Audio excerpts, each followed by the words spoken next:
Scoochie everybody, it's AJ here again, and welcome to another great tutorial. The first thing I want to point out in this video is that if you go to the GitHub link below in the video description, you'll find this page where there's a picture of me, hey, finally, and you'll see that I have a link called Python tutorial.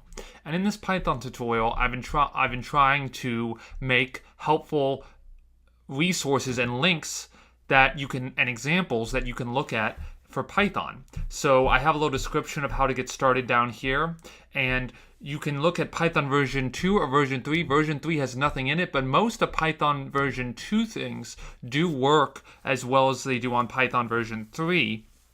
It's just that I haven't changed how the print statements work and some little minor other changes. But I've got cool things like practice problems you can attend, and if you know how GitHub works, you can actually work on it yourself or correct me if you find any mistakes. But also, I'm trying to update it all the time. I just updated it today, so check it out if you really want something cool. But without further ado, let's get on to the lesson today. And one thing I want to do is I want to show you guys methods. So here we go.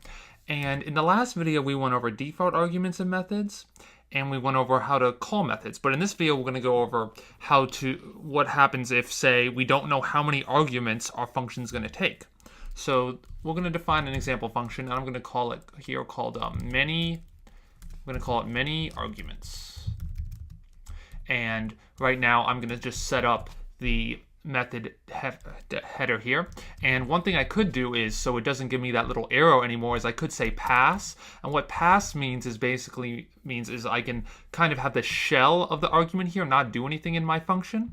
But pass means I'll kind of define it later, but I don't want you to give me an error, so I can still maybe print something out.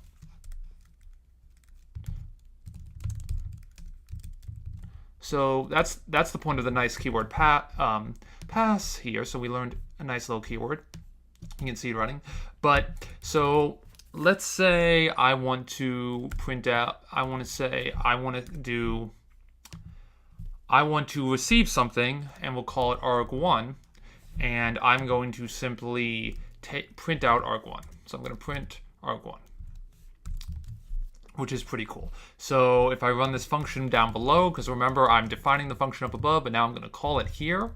What I'm going to do is happy, because I'm happy, or I'm working on being happy. It's not always the hardest thing to do. So there you go. I was able to print out happy, as you can see in the lower left-hand corner. And now I want to say, what if, for instance, I wanted to print out two things in my argument. I wanted to print out arg2, or I wanted to send it a second string. You know, we'll make this happy, just like the chorus to the Happy Happy song, or Because I'm Happy.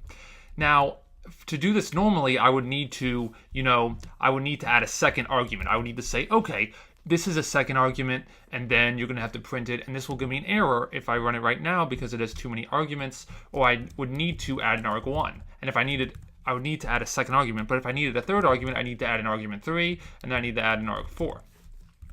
But what I can do, which is pretty nice, is I can instead just modify argument 1 here, and I can put a star in front of it. And what this does is it takes all the preceding parameters in the function to this argument, relative to this argument, I'll show an example in a second, and makes it into a tuple, so you can just iterate through that. So what's cool about this is, let's say, for instance, now, let me show you guys. So I'm going to print out arg1, but I'm going to pass it in 2 parameters. And you would think that, oh, AJ, you're so stupid, it's going to give you an error. Well, since this star sign here, it takes all my passed in parameters here and makes it into a tuple, just one big tuple. So I can just print out arg1, as you see here, and then print it out as a tuple. How do you know it's a tuple? Well, if you know it's because of these parentheses, and that lists will show brackets instead of parentheses. So that's pretty cool. So it automatically made it into a tuple for me. So instead, I could do 4x in arg1 if I wanted to print out everything individually, and I could say print x. And then I could print out, and I could do happy with an exclamation mark just to make it look different. Happy, happy. So I was able to kind of see, I was able to look at that tuple and able to print anything off. Something you also can do is, for instance, let's say I have another argument here, and I'm going to name this arg0. Or let's name it something awesome. Bucky Roberts does name everything tuna, so he usually names things after food. So I'll kind of steal him. If you haven't checked him out, he's the guy who got me started in these videos, and he's very inspiring. So I ran the program there, and if you notice, it only printed out one happy. So only this happy got put into arg1. And the reason, because what's happening here is that it's looking at these parameters. It's saying, okay, what is necessary for my function? Well, I need a parameter 1 to fill up tuna. So happy is going to be assigned to tuna here. Sorry, it's still brown. Maybe that's kind of the kind of, meaning of life. It's kind of brown sometimes. And so happy is assigned to tuna, and it's not assigned to arg because happy needs to be filled up first. It needs, I'm going to feed on the tuna. But then this happy with the exclamation mark right here is what arg1 is assigned to, is what the tuple is assigned to, because the tuple is now getting filled out. And I'm going to make another string right here. And so for this tuple, I can pass in as many arguments I want, but the tuple will only fill up after all the other requirements to the left of it have been filled up as well. So for instance, now I printed out happy, I'm so happy, because these two arguments right here, happy with an exclamation mark and I'm so happy, got assigned to arg after happy, just regular happy here, got assigned to tuna. So they all need to be filled up. So this is a pretty cool way to allow for unlimited arguments.